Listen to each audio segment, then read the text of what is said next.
India के semiconductor sector में एक जबरदस्त लहर उठ रही है और ये देश का टेक फ्यूचर बदल सकती है।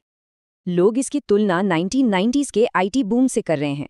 तो क्या ये सच में एक वैसा ही बड़ा मौका है? याद है, उस बूम ने टीसीएस और इन्फोसिस के अर्ली इन्वेस्टर्स को जबरदस्त रिटर्न्स दिए थे।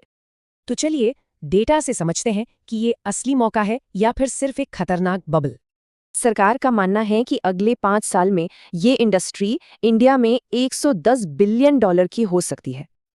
और इस ग्रोथ के पीछे है सरकार का जबरदस्त सपोर्ट और भारी भरकम निवेश। लेकिन सेमीकंडक्टर आखिर है क्या?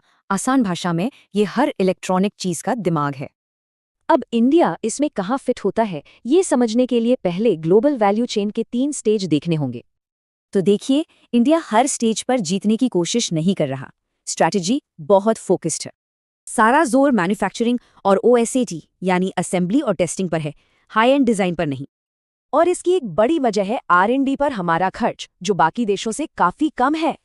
इसलिए मैन्युफैक्चरिंग एक लॉजिकल अगला कदम है और ओसैट एक शॉर्ट टर्म मौका, क्योंकि ये सेटअप करना आसान है।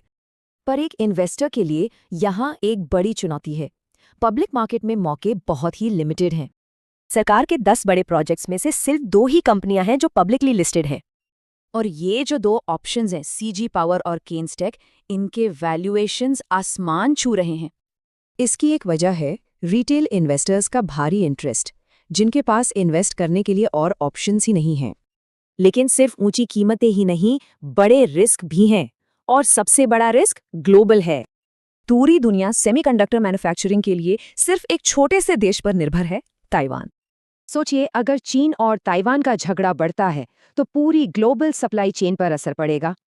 और ये भी याद रखना जरूरी है कि ये इंडस्ट्री साइक्लिकल है, मतलब इकोनॉमी के साथ ऊपर नीचे होती है।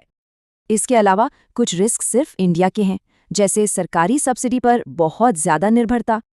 तो सवाल फिर वही है, ये आसमान छूते वैल्यूएशंस और इतने सारे रिस्क, क्या ये उम्मीद इन खतरों पर भारी पड़ रही है?